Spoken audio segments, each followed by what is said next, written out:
আগামীতে একটা যাত্রা আসছে, এই যাত্রাটার নাম কি বলুন তো? দেখি বলবো কারা ভক্ত হতে পারে, কারা দেখবেন, কিছু মনে করবেন না। যে উৎসবের পেছনে যাত্রা লেখা থাকে ভগবান সেই সময় মন্দিরে থাকে না। যেমন দোল যাত্রা, ভগবান মন্দিরে থাকে, জোরে বলুন। সেই সময় দেখবেন কি করে, হোলি খেলার জন্যে, ফাগ খেলার জন্যে ভগবান মন্দির থেকে বেরিয়ে আসে। আবার দেখবেন রাস যাত্রা, জোরে বলুন, ভগবান মন্দিরে থাকে, তখন থাকে কেন? নৃত্য করবার জন্য বজগবিদের কাছে বেরিয়ে আসে। আর বলুন তো ঝুলন যাত্রা, ভগবান কিন্তু সেই দিন মন্দিরে থাকে না, কি করে? দোল খায় ভক্তদের সঙ্গে। তাই আগামী যে ঝুলন যাত্রা আসছে, আপনাদের কাছে নিবেদন রইল, বাড়িতে একটা দোলনা করবেন, রাধা গোবিন্দকে স্মরণ করাবেন, একবার বাচ্চা ছেলের মতো দোল খাওয়াবেন।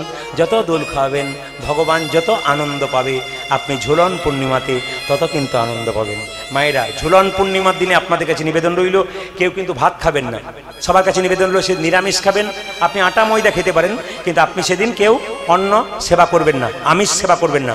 ঝুলন পূর্ণিমা আগামীতে, একবার সবার কাছে নিবেদন রইল, সেদিন ভগবানের ঝুলন যাত্রা সবাই মন দিয়ে করবেন, দেখবেন আপনাদের জীবন সুন্দর হয়ে যাবে।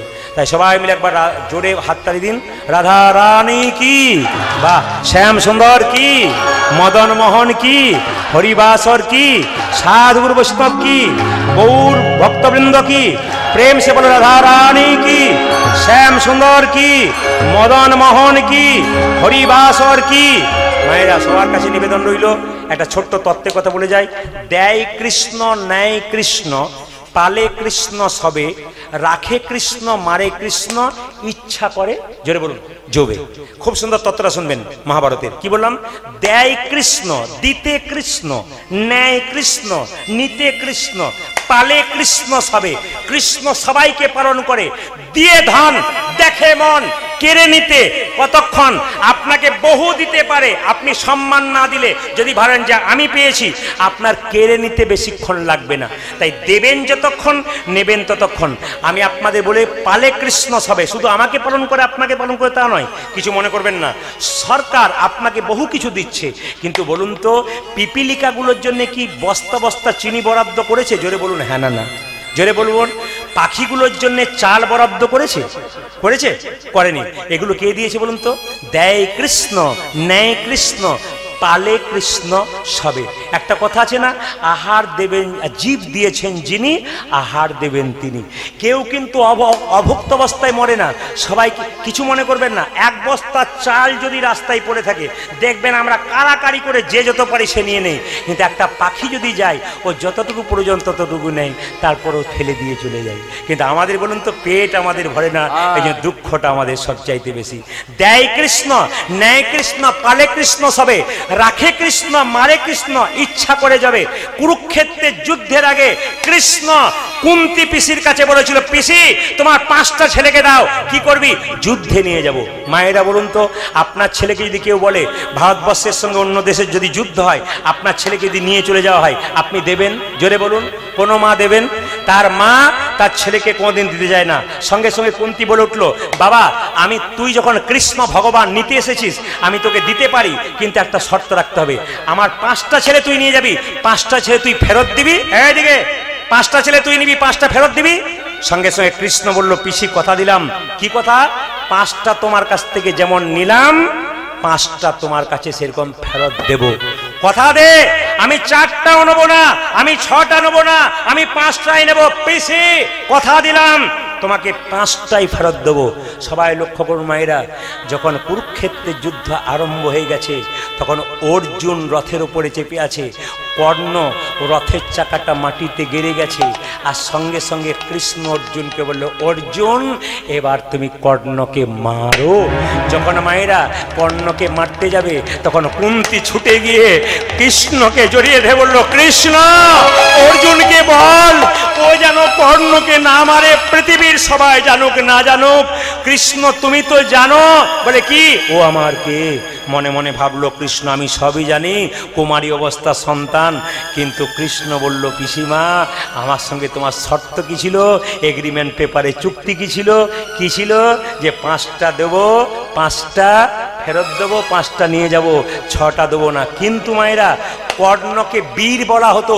যুদ্ধে এতজন যুদ্ধ করলো, সবাইকে বীর বললো না, কর্ণকে বীর বলা হলো কেন? সুন্দর তত্ত্বটা শুনবেন মায়েরা। কুরুক্ষেত্রের যুদ্ধে কৃষ্ণ যে রথের উপরে ছিল, সেই রথের উপর আরেকজন ছিল, কে বলুন তো? কে ছিল? হনুমান।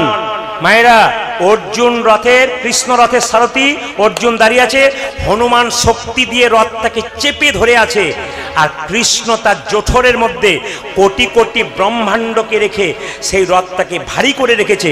কিন্তু আশ্চর্যের ব্যাপার, সেই রথ তলিয়ে দেবার ক্ষমতা কারো নেই, কিন্তু একমাত্র কর্ণ কি করেছিল, একটা করে বাণ মারছে আর কৃষ্ণের রথটা 1 ইঞ্চি করে করে পিছিয়ে যাচ্ছে। সবাই তাকান, খুব দামি কথা।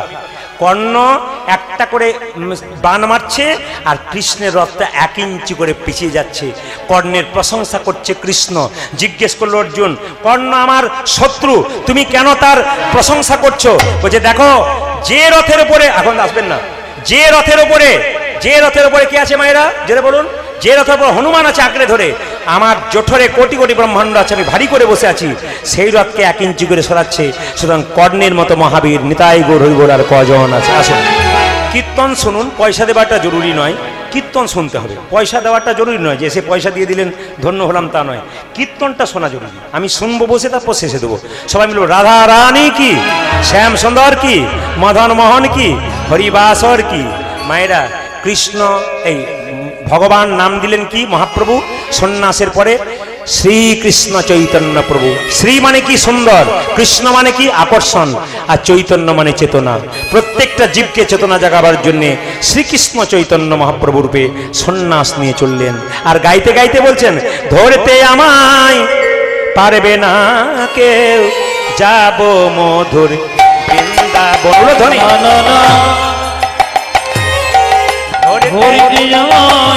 পারবে না কেউ, যাব মধুর বৃন্দাবন। ধরতে আমায় পারবে না কেউ, যাব মধুর বৃন্দাবন। নানা ধরতে আমায় পারবে না গো, যাব মধুর বৃন্দাবন। আমি যাব মধুর বৃন্দাবন, আমি যাব মধুর বৃন্দাবন, যাব মধুর বৃন্দাবন, আমি যাব মধুর বৃন্দাবনে। করব দর্শন, ধরতে আমায় পারবে না কেউ, যাব মধুর বৃন্দাবন। নানা ধরতে আমায় পারবে না গো, যাব মধুর বৃন্দাবন। মায়েরা এদিকে তাকান, যখন বৃন্দাবনের পথে মহাপ্রভু চলে যাচ্ছে, নিতাই চাঁদ কাঁধে একটা ঝোলা নিয়ে যাচ্ছে। কেন? কিছু মনে করবেন না মায়েরা, মহাপ্রভু যখন ঝাড়খণ্ডের পথ দিয়ে যাচ্ছিল তখন কিন্তু কেউ হরিনাম করতো না। হঠাৎ দেখলো এক জায়গাতে কতগুলো রাখাল বালক কৃষ্ণ নাম করছে। এখন 3 দিন রাত দেশ ভ্রমণ করে কৃষ্ণ নাম না শুনে তার কিন্তু খুব কষ্ট হয়েছিল। হঠাৎ যখন দেখলো তারা কীর্তন করছে, তাদের সঙ্গে চিৎকার করে গাইতে নিল, হরি বল রে বল রে হরি বল রে, হরি বল রে বল রে হরি বল রে, হরি বল রে বল রে হরি বল রে, বল রে বল রে হরি বল রে, হরি বল রে বল রে হরি বল রে, বল রে বল রে হরি বল রে, হরি বল রে বল হরি বল রে, বল রে বল রে হরি বল রে। হরি বল হরি বল হরি বল ভাই, হরি নাম ছাড়া জীবের আর গতি না। হরি বল হরি বল হরি বল ভাই, হরি নামে ছাড়া দেবে আর গতি না। মায়েরা, রার দেশে দেখতে পেলো গিয়ে, ঝাড়খণ্ডের পথে কি দেখতে পেলো মায়েরা? ছোট ছোট বাচ্চা ছেলেরা বলছে, শোন, করতাল না হলে কি হবে, এটাই তো করতাল, করতাল দাও। খোল না হলে কি হবে, দেহটাই তো খোল। সবাই মিলে কীর্তন কর। মহাপ্রভু তার সঙ্গে বলছে, আহ তোরা কীর্তন শোনালি, আমার কি আনন্দ হলো গো। হরি বল রে বল রে হরি বল রে, বল রে বল রে হরি বল রে, হরি বল রে বল রে হরি বল রে, বল রে বল রে হরি বল রে, বল রে বল রে হরি বল রে, বল রে বল রে হরি বল রে, হরি বল রে বল রে হরি বল রে, বল রে বল রে হরি বল রে। হরি বল হরি বল হরি বল ভাই, হরি নাম ছাড়া জীবের আর গতি না। হরি বল হরি বল হরি বল ভাই, হরি নাম ছাড়া জীবন আর গতি নাই। হরি বল হরি বল হরি বল ভাই, হরি নাম ছাড়া জীবের আর গতি না। হরি বল হরি বল হরি বল ভাই, হরি নামে ছাড়া দেবে আর গতি না। বল রে বল রে হরি বল রে, বল রে বল রে হরি বল রে, হরি বল রে বল রে হরি বল রে, বল রে বল রে হরি বল রে।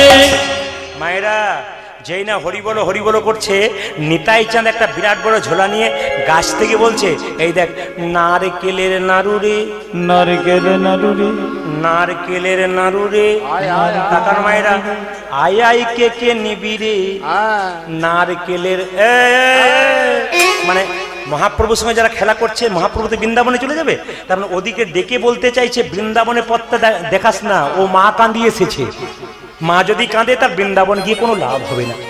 ঘরে মা কাঁদছে, স্ত্রী কাঁদছে, আর ও বৃন্দাবনে যাচ্ছে। এক কাজ কর না, বলে কি, ওর মা কাঁদছে, স্ত্রী কাঁদছে, দরকার নেই, এক কাজ কর, ওকে বৃন্দাবনে পথটা না দেখিয়ে শান্তিপুরে পথটা দেখিয়ে দিবি। শান্তিপুর অদ্বৈতের বাড়িতে মহাপ্রভু মায়ের কাছে মিলন হয়ে যাবে, অসুবিধা নেই। মায়েরা যেই না নারকেল নাড়ুর লোভে ছেলেগুলো বলল বৃন্দাবন যাবে তুমি, আরে বাবা এটা বৃন্দাবন নয়, এটা বৃন্দাবন নয়, ওইটা বৃন্দাবন, মানে বৃন্দাবনটা না দেখিয়ে শান্তিপুরের পথটা দেখিয়ে দিল। এখন যারা এতক্ষণ ধরে বসে কীর্তন শুনলেন, তাদের চরণে আমার কোটি কোটি দণ্ডবত প্রণাম জানিয়ে একটা কথা বলে রাখি, আপনারা একটু নিবেদন রাখলাম, একটু মাথায় কাপড়টা নিন, যারা বসে আছেন, যারা দাঁড়িয়ে আছেন। আমি আপনাদের বলবো এই সময়টাতে কিন্তু কোনো শব্দ করবেন না, এই জায়গাটা কিন্তু আপনাদের শোনার জায়গা। আমি কিছুক্ষণ আগে বলেছিলাম, দেখুন মায়েরা, এখানে বাবারা যারা কীর্তন শুনতে এসছেন, জ্ঞানী গুণীজন আছেন, একবারে মন দিয়ে শুনে নেবেন। এই জায়গাটা কিন্তু সবচাইতে দামি। কি দামি? মায়েরা, নিমাই সন্ন্যাস নিয়েছিল, জোরে বলুন, কত বছর বয়সে বলেছিলাম? 24। আচ্ছা বসো বাবা বসো। বিষ্ণুপ্রিয়ার বয়স কত ছিল তখন, জোরে বলুন? 14। কত বয়সে ছোট বড়? 10 বছর। একবারে শব্দ না করে শুনবেন, আমি প্রশ্ন করবো কিন্তু, খুব দামি কথা।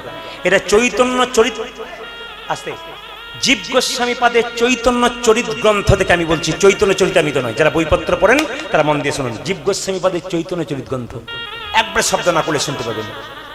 নিমাই যখন সন্ন্যাস নিয়ে চলে গেল, নিমাই তো মায়েরা, নিমাই তো জগন্নাথ মন্দিরে জয় জগন্নাথ বলে বিলীন হয়ে গেছিল। বাচ্চাদের শব্দ বন্ধ করুন যেখানে করছে, একবারে শব্দ না করে মন দিয়ে, এই জায়গাটা কিন্তু সবার শোনার বিষয়, খুব দামি কথা। নিমাইকে আপনারা সবাই জানেন যে জগন্নাথ মন্দিরে জয় জগন্নাথ বলে বিলীন হয়ে গেল। আপনারা তো একবার প্রশ্ন করলেন না, বিষ্ণুপ্রিয়ার কি দশা হয়েছিল? তাকান, 14 বছরের মেয়েটা, যে মেয়েটা আপনার বাড়িতে ক্লাস 9-এ পড়ে, নিমাই যেদিন থেকে সন্ন্যাস নিয়ে চলে গেল, সেদিন থেকে বিষ্ণুপ্রিয়া 14 বছরের মেয়েটা, শীতকালের দিন মাঘ মাসে চলে গেছে, মাথায় কাপড়টা নিয়ে ভালো করে কাপড় পরতে পারে না। ওই ছোট্ট মেয়েটা গঙ্গায় গিয়ে ঠান্ডাতে থরথর করে কাঁপছে আর স্নান করছে, ভিজে কাপড়ে থরথর করে কাঁপতে কাঁপতে বাড়ি এসেছে। বয়স কত? 14 বছর। পাড়ার মেয়েরা জিজ্ঞেস করলো, প্রিয়া প্রিয়া ভিজে কাপড়টা ছেড়ে দে। আমি জানি তুই নাবালিকা, কিন্তু প্রিয়া, তোর এই স্বামী ভক্তি পৃথিবীর প্রতিটা মানুষ দেখবে, তোর ইতিহাসে নামটা স্বর্ণাক্ষরে থাকবে। পৃথিবীর বহু নারী যারা বিবাহ করেছে তারা জানতে পারবে স্বামীর সেবা কিভাবে করতে হয়। তাকান মায়েরা, বিষ্ণুপ্রিয়া এরকম করে স্নান করে এসে সেই ভোর 4টে থেকে স্নান করে সন্ধে 6টা পর্যন্ত হরে কৃষ্ণ হরে কৃষ্ণ হরে কৃষ্ণ হরে কৃষ্ণ। পাড়ার মেয়েরা জিজ্ঞেস করে, প্রিয়া তুই যে মরে যাবি রে, ভিজে কাপড়ে কৃষ্ণ কৃষ্ণ বলিস? বিষ্ণুপ্রিয়া বলছে, আমার মা আমাকে শিখিয়ে দিয়েছে, স্বামী যদি কৃষ্ণ কৃষ্ণ বলে চলে যায়, আমি যদি তার পেছন পেছন কৃষ্ণ কৃষ্ণ না বলি, আমার স্বামীর যে কোনোদিন কৃষ্ণ কৃপা হবে।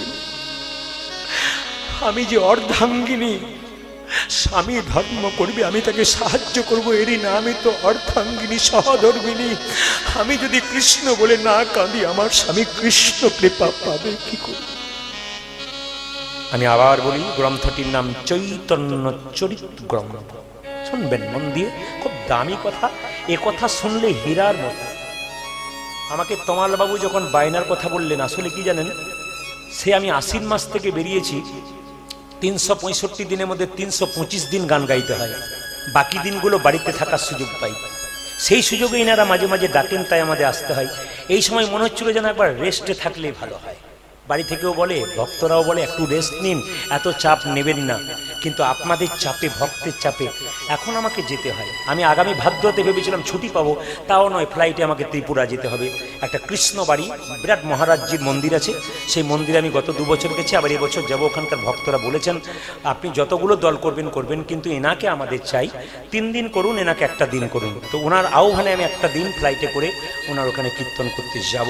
তা আপনাদের কাছে নিবেদন রইল, ভাদ্র মাস আরও প্রচুর জায়গায় গান আছে, ছাড়ছে না ভক্ত, কিছু মনে করবেন। অনেকে বলে টাকার জন্য ছুটে ছেড়ে চলে যাচ্ছে, না না, ভক্তের একটা আহ্বান থাকে। এমন কিছু ভক্ত আছে যারা বললে আমরা অহংকারের কথা বলতে পারি না, ডেট থাকলে আমরা বলবো, ডেট না থাকলে পরিষ্কার বলবো, কিন্তু ভক্তি স্বরূপ বলবো। আমাদের কাছ থেকে আপনারা শিখবেন। আমি যদি খারাপ আচরণ করি, আমার কাছ থেকে কি শিখবেন আপনারা? আমার আচরণটা ভালো হতে হবে, আমার ফোনের কথাগুলো ভালো হতে হবে।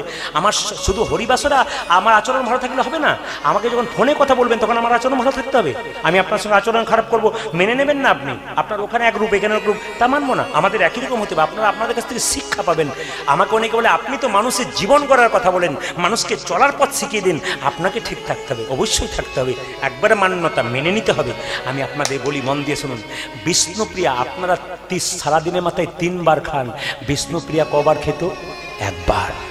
সকাল থেকে সন্ধে পর্যন্ত হরিনাম করতো, একটা করে ধান খুঁটে একটা করে চাল বের করে হরে কৃষ্ণ হরে কৃষ্ণ হরে কৃষ্ণ। সকাল থেকে সন্ধে পর্যন্ত যে কটা হরিনাম কুটিতে চাল হতো, গঙ্গা থেকে জল এনে একবার প্রসাদ পেত, এরই নাম বিষ্ণুপ্রিয়া। অনুভব করবেন, কীর্তন শোনা নয়, অনুভব করতে হবে। মেয়েটার বয়স কত? 14 বছর। ওই মেয়েটা কি করছে, আমরা কি করলাম, জগৎকে কি শিক্ষা দিলাম? তাকান ওই 14 বছরের মেয়েটাকে, তাকান মায়েরা। নিমাই যখন সন্ন্যাসের পর একবার অদ্বৈতের বাড়িতে এলো, নিত্যানন্দ বলল নিমাই বাড়ি ফিরে চল। নিমাই বলল দাদা, যে একবার সন্ন্যাস নেই সে বাড়ি ফিরে যায় না। তবে আমার মায়ের যদি দেখবার ইচ্ছা হয়, আমার মাকে তুমি এখানে আসতে বলো, অদ্বৈতের বাড়িতে। নবদ্বীপের মেয়েদেরকে বলো, যারা আমার ভক্ত আমাকে দেখতে আসবে, সবাইকে আসতে বলো। একজন যেন আমার কাছে না আসে, কে? বিষ্ণুপ্রিয়া। নিত্যানন্দ ছুটে গিয়ে বলো, সচিমা, নিতাই আমার নিমাই এসেছে। হ্যাঁ গো, অদ্বৈতের বাড়িতে চলো দেখ।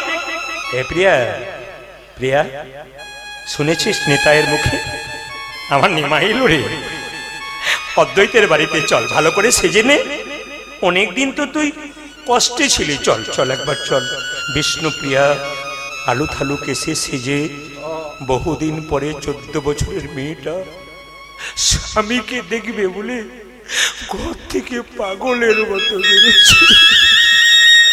আর যেই না বেরিয়েছে, অমনি নিত্যানন্দ হাত আগলে বলল, সচিমা সবাইকে যেতে বলেছে, বিষ্ণুপ্রিয়াকে যেতে বলে না। 14 বছরের মেয়েটা বারান্দাতে আছাড় খেয়ে পড়ল। প্রভু, তুমি সবাইকে ডাকলে, আমায় ডাকলে না। ঠিক আছে, আমি তোমার কাছে যাব না। আমি বুঝতে পেরেছি গো, ভক্ত যখন ভগবানকে ভালোবাসে, ভগবান তখন ভক্তের মাথায় বিরহের বোঝা চাপিয়ে দেয়। কোনো ভক্ত যদি সেই বিরহের বোঝা মাথায় নিয়ে একবার ভগবানের চরণ প্রান্ত পর্যন্ত যেতে পারে, তাকে ভগবানের দাস হতে হবে না, ভগবান তার দাস হয়ে যায়। আমি যাব না, আমি যাব না। কত প্রেম দেখুন, না আমি যাব না। যেই না বলেছে না আমি যাব না, তখন লক্ষ্য করুন নবদ্বীপের মেয়েরা সবাই নিমাই নিমাই বলে ছুটে যাচ্ছে, সমস্ত মেয়েরা নিমাই নিমাই বলে ছুটে যাচ্ছে। আর সচিমাতাও যাচ্ছে সঙ্গে সঙ্গে। নবদ্বীপের মেয়েরা মেয়েদের শত্রু চিৎকার করে বলছে, প্রিয়া বলে কি, প্রভু সবাইকে ডাকলো, তোকে ডাকলো না? তোর মতো ভাগ্যহীনা আছে কজনা? বিষ্ণুপ্রিয়া চিৎকার করে বলে উঠল, আমাকে ভাগ্যহীনা বললি? তবে আমার মতো ভাগ্যবতী আছে কজনা? বলে কেন? তোর আমাকে ভাগ্য, এ প্রিয়া, প্রভু সবাইকে ডাকলো, তোকে ডাকলো না, তোর মতো ভাগ্যহীনা আছে কজনা? বিষ্ণুপ্রিয়া চোখের জল মুছে বলল, আমাকে ভাগ্যহীনা বলবি না, আমাকে ভাগ্যবতী বলবি। বলে কেন? যাকে দেখবার জন্য হাজার হাজার মানুষ চলে যায়, সে তো হাজার হাজার মানুষের নয়, সে তো আমার মানুষ। আমার মানুষকে দেখবার জন্য যদি হাজার হাজার মানুষ চলে যায়, তবে আমার মতো ভাগ্যবতী তুই যাবি না? না কেন? ভক্ত যখন ভগবানকে ডাকে, ভগবান ভক্তের কাছে যায়, ভক্ত ভগবানের কাছে যায় না। প্রমাণ, অহল্যা পাষাণ হয়েছিল, রাম অহল্যার কাছে গিয়েছিল, অহল্যা রামের কাছে যায় নাই। সবাই তাকান, আপনারা সবাই জানেন সন্ন্যাসের পরে নিমাই বিষ্ণুপ্রিয়ার কাছে আসে নাই, কিন্তু একদিন রাত্রি 12টার সময় চৈতন্য চরিতগ্রন্থ বলছে, জীব গোস্বামী পাদের একদিন রাত্রি 12টার সময় নিমাই দরজায় ধাক্কা দিচ্ছে। সবাই দর্শন করবেন, এই জায়গায় সবাই দর্শন করবেন। প্রিয়া, প্রিয়া 14 বছরের মেয়ে তো, সারাদিন হরিনাম করেছে, খালি পেটে আছে, এটুকু খেয়েছে, ঘুমিয়ে পড়েছে, দরজায় ধাক্কা। প্রিয়া, প্রিয়া, কে? আমি এসেছি। এই জগতে সবাই তো আমি। দরজা খুলে নাই কিন্তু, রাত্রির 12টা। কথাগুলো শুনবেন, দুজনে কথা। দরজার বাইরে নিমাই, ভেতরে কে? বিষ্ণুপ্রিয়া। আমি এসেছি। তুমি কে? আমায় চিনতে পারলে না প্রিয়? না, এই জগতে সবাই আমি। তুমি কে? আমি তোমার প্রাণনাথ এসেছি। যেই না বলেছে প্রাণনাথ এসেছে। আচ্ছা মায়েরা বলুন তো, 14 বছরের মেয়েটা বিয়ে হওয়ার পর স্বামী যদি বহুদিন বাইরে থাকে, আর বহুদিন পরে স্বামী যদি স্ত্রীর কাছে আসে, সে স্ত্রীর কেমন অবস্থা হয়? এই দেখুন, নিমাই পেছনে দাঁড়িয়ে আছে, আর বিষ্ণুপ্রিয়া দরজাটা খুলে, প্রিয়া আমার দিকে তাকাবে না? না। তোমার অভিমান হয়েছে? আমি সন্ন্যাস নেবার সময় তোমায় বলে যাইনি বলে অভিমান? না। আমি অদ্বৈতের বাড়িতে এলাম, সবাইকে ডাকলাম, তোমায় ডাকলাম না বলে তোমার অভিমান হয়েছে? না। তাই তুমি আমায়, আমার মুখ দেখবে না কেন? স্বামী, সাধুগুরু বৈষ্ণবের মুখে শুনেছি যে একবার সন্ন্যাস মন্ত্র নেয় তাকে নারী মুখ দেখতে নাই। আমার মতো হতভাগিনীর মুখ দেখিয়ে আমি তোমার সন্ন্যাস ধর্ম নষ্ট করতে চাই না। কি দামি কথা বলুন তো! এ কথা হীরার চাইতেও দামি। এ কথা শোনার জন্য রাত্রি 12টা বাজতে চললো, আপনারা স্থির বসে আছেন। এ শুধু এখানে নয়, প্রতিটি আসরে মানুষ স্তব্ধ হয়ে থাকে। কেন? এরপরে কি বলবে, এরপরে কি আছে, আমরা কিছু নিয়ে যেতে পারছি কিনা। কত দামি কথা। বিষ্ণুপ্রিয়া কি বলছে দেখুন, স্বামী আমি তোমার কাছে প্রশ্ন রাখতে চাই। বাচ্চাটাকে বসানো। আমি তোমার কাছে প্রশ্ন রাখতে চাই, ভগবান ভক্তকে কাঁদাই কেন? উত্তরগুলো শুনবেন। ভগবান ভক্তকে কাঁদাই কেন? উত্তরগুলো কত সুন্দর। নিমাই উত্তর দিচ্ছে, প্রশ্ন করছে বিষ্ণুপ্রিয়া, তোমায় ডাকলে মানুষ কাঁদে কেন? রাধারানী কৃষ্ণকে ভালোবেসেছিল, এত কেঁদেছিল কেন? নিমাই বলল, প্রিয়া যে পড়াশুনো করে তাকেই তো পরীক্ষা দিতে হয়, যে পড়াশুনো করে না তাকে পরীক্ষা দিতে হয় না। একটা সোনা যখন দোকানে বিক্রি করতে যাবেন, স্বর্ণকার পরীক্ষা করে দেখবে এর মধ্যে কতটা খাদ আছে, কতটা সোনা আছে। স্বামী, বসতে বলুন, একবার বসতে বলুন, তাকান। স্বামী তাকান, আমাদের তাকান, কথাগুলো শুনবেন। স্বামী আমার বয়স কত বলো তো? 14 বছর। আমার দিকে তাকাও। তুমি তো দিব্যি সন্ন্যাস নিয়ে চলে গেলে, আমি আর তোমার মা একা বাড়িতে। সচিমা সারাদিন ঘর থেকে বেরিয়ে চলে যায় পাগলের মতো তোমার খোঁজে। আমি দৌড়ে দৌড়ে তোমার মাকে ধরে আনি। সারাদিন কিছু খাই না, তোমার মাকে সামলাতে সামলাতে সময় যায়। আমি তোমার মাকে কি বলি জানো? আমার দিকে তাকান, আমার দিকে তাকান। আমি স্ত্রী হয়ে কাঁদছি না, আপনি কেন কাঁদবেন? আপনার ছেলে তো ভালো কাজ করতে গেছে। এই দেখুন, আমিও তো নারী, আপনিও তো নারী। আপনি মা সন্তান হারিয়েছেন, কিন্তু আমি তো স্ত্রী, আমি তো 14 বছরের মেয়ে, আমি তো স্বামী হারিয়েছি। আমার দিকে তাকান, আমি তো কাঁদি নাই। সারাদিন তোমার মাকে সান্ত্বনা দিতাম, রাত্রিবেলায় নিজেকে আর সান্ত্বনা দিতে পারতাম না। সারা রাত্রি তোমার মা যখন ঘুমিয়ে যেত, আমি তখন তোমার নামে হাহাকার করে কাঁদতাম। কেন এত কষ্ট পেতে হয়? প্রিয়া, আমি আর তোমার কাছে থাকবো না, ক্ষণিকের জন্য এসেছি। তুমি আমার কাছে কি চাও? কিচ্ছু না, ভুল করছো তুমি। একজনের স্ত্রী বহুদিন পরে তার স্বামী তার কাছে এর স্ত্রী চাওয়া পাওয়া থাকে, বহুত কিছু চাওয়া পাওয়া থাকে। তোমার কিছু চাওয়া পাওয়া নেই? না, ভুল করছো তুমি। আমি আর কিছুক্ষণ তোমার কাছে থাকবো, তোমাকে আমার জিজ্ঞেস। বহুদিন পরে স্বামী যদি স্ত্রীর কাছে আসে, স্ত্রী কোনো চাওয়া পাওয়া থাকে না? বিষ্ণুপ্রিয়া বলল না। কেন? বিষ্ণুপ্রিয়া বলল, স্বামী স্বয়ং ভগবানকে যে পতিরূপে পেয়েছে তার আবার চাইবারে কি? বলো প্রিয়া, আমি চলে যাব, তুমি কি চাও বলো? বলো তুমি কি চাও, আমি চলে যাব। বিষ্ণুপ্রিয়া বলল, স্বামী আমাকে একটা জিনিস দাও, আর জীবনে যতটা দিন বেঁচে থাকবো জগতের মানুষ শিখবে স্বামী ভক্তি কাকে বলে। তোমার ওই খরম যুগল আমায় দাও, ওই দুটো বুকে ধরে তোমার মন্দিরে বসে বসে আমি তোমার নাম করতে করতে যেন বিলীন হয়ে যায়। দেবে প্রভু? দেব। কি দেবে বলো, কি দেবে?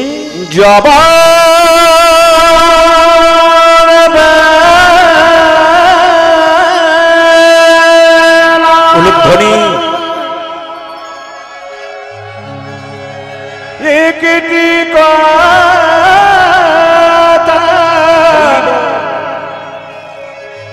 শুধু বলে দাও, সবাই ভক্তি ভরে। জনম জনম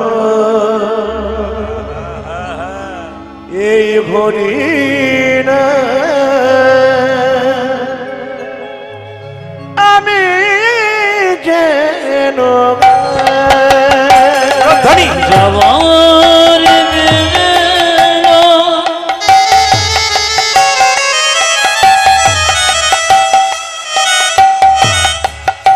একটি কথা শুধুই বলে যাও, জনম জনম এই হরিণ আমি যেন আজ যেদিন আমি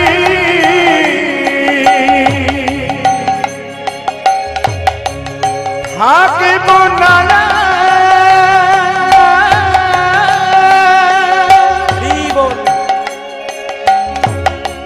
তোমাদের মাঝারে সাজির প্রদীপ জ্বালিয়ে দিল হরিনামের তলে। যেদিন আমি থাকিব নয়ন যাব বহু দূরে,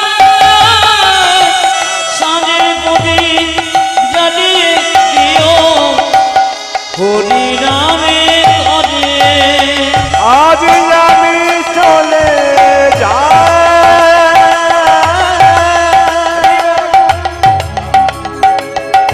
আমি চলে যাই, তাও পাবে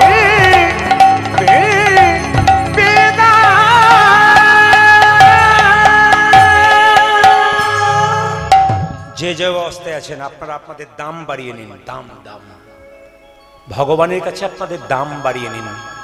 একটি প্রমাণ দিয়ে আমি মায়ের কোলে নিমাইকে বসাবো। সবাই তাকান, দাম বাড়িয়ে নিন। একজন শিল্পী মূর্তি তৈরি করে বেড়ায়, তাকে এক ব্যক্তি পাথর বিক্রি করেছিল।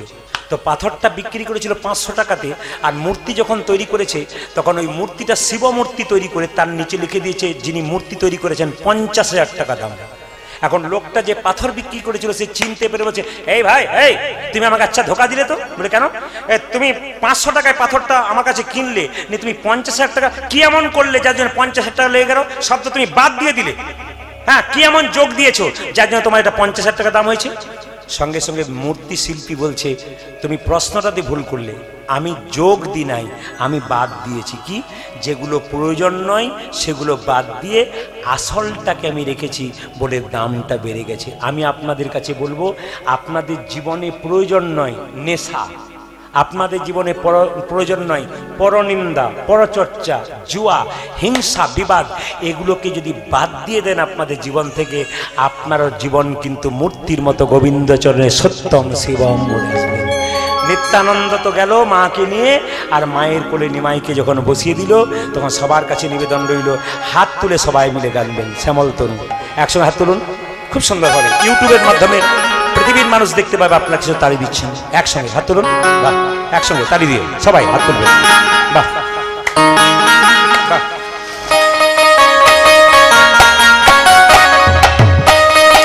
ধনী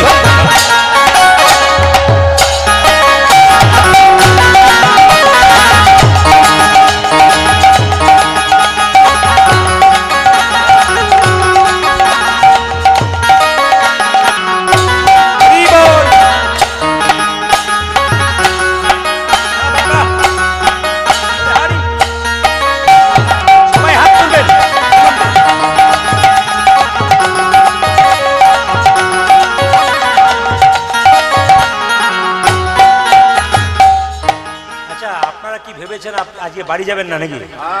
বাড়ি যাবেন না, উঠবেন না? অন্য জায়গাতে আসর হয়, আমাকে আপনাদের পাশ কেটে যেতে হয়। আমার এখানে সুবিধা আছে, সোজাই ফাঁকে বেরিয়ে চলে যাবো আর কি, কোনো অসুবিধা। সকাল পর্যন্ত হবে? আচ্ছা, তাহলে ডবল টাকা লেগে যাবে না কি বলছেন? আচ্ছা ঠিক আছে, আমি কথা দিলাম আপনাদের আর 15 বছর পরে আমি একবার আসবই। 15 বছর পর যদি বেঁচে থাকি নিশ্চয়ই আসবো, হ্যাঁ কি না কি বলছেন? 15 বছর পর আসবো না? বলুন জোরে। সামনের বছর না, ওটা করলে হবে না, পাল্টে পাল্টে আনতে হবে। হাত তুলবেন, বেশ বেশ ঠিক আছে। প্রভু যদি কৃপা করে, কখন হবে বড় মুশকিল, উনার কৃপা। হাত তুলে শ্যামল তনু যে হলো আবিরেতে লাল, আবিরেতে লাল, হোলি খেলিছে আমার বজের গোপাল। শ্যামল তনু যে হলো আবিরেতে লাল, আবিরেতে লাল, হোলি খেলিছে আমার বজের গোপাল। শ্যামল তনু যে হলো আবিরেতে লাল, আবিরেতে লাল, হোলি খেলিছে আমার বজের গোপাল। সাথে লইয়া সিদার সোদা যত না রাখা, ওকে সাথে লইয়া, সাথে লইয়া, সাথে লইয়া সিদার সোদা যত না রাখা। ওকে সাথে লইয়া, ওকে সাথে লইয়া, ওকে সাথে লইয়া সিদার সোদা যত না রাখা। হোলি খেলিছে আমার বজের গোপাল। শ্যামল তনু যে হলো আবিরেতে লাল, আবিরেতে লাল, হোলি খেলিছে আমার বজের গোপাল। শ্যামল তনু যে হলো আবিরেতে লাল, আবিরেতে লাল, হোলি খেলিছে আমার বজের গোপাল। রাধারে রং দেবে বলে ধরিল পিচকারি, ধরিল পিচকারি, লাল রঙে রাঙাইল নীল রঙ সারি। রাধারে রং, রাধারে রং, রাধারে রং দেবে বলে ধরিল পিচকারি, ধরিল পিচকারি, লাল রঙে লাগাইল নীল রঙে সারি। আপনাদের তো আবার উলুধ্বনি দিতে হবে, কেন বলুন তো? তরুণ বাবুকে একটু আশীর্বাদ করে দিন উলুধ্বনির মাধ্যমে। ইনি যেন, হ্যাঁ আমি তমাল বাবুর সঙ্গে ফোনে আমার প্রায় কথা হয়, মাঝে সাঝে কথা হয়, মাঝে সাঝে। ওনার কাছ থেকে জানতে পারবো এই জায়গাটা নবদ্বীপ হয়ে গেছে। উলুধ্বনি দিন। রাধারে রং দেবে বলে ধরিল পিচকারি, ধরিল পিচকারি, লাল রঙে রাঙাইল নীল রঙে। উঠে যে দাদা যে রং দেবে বলে ধরিল পিচকারি, ধরিল পিচকারি, লাল রঙে রাঙাইল নীল রঙে সারি। রং দেবে বলে ধরিল পিচকারি, ধরিল পিচকারি, লাল রঙে রাঙাইল নীল রঙে। রাধারে রং দেবে বলে ধরিল পিচকারি, ধরিল পিচকারি, লাল রঙে লাগাইল নীল রঙে সারি। রাধা বলে রং দিও না দোহাই নন্দলাল, ওটা যে রাধা বলে রং দিও না দোহাই নন্দলাল, রাধা বলে রং দিও না দোহাই নন্দলাল। আরে রাধা বলে রং দিও না দোহাই নন্দলাল, হোলি খেলিছে আমার বজের উলুধ্বনি। শ্যামল তনু যে হলো আবিরেতে লাল, আবিরেতে লাল, হোলি খেলিছে আমার বজের গোপাল। শ্যামল তনু যে হলো আবিরেতে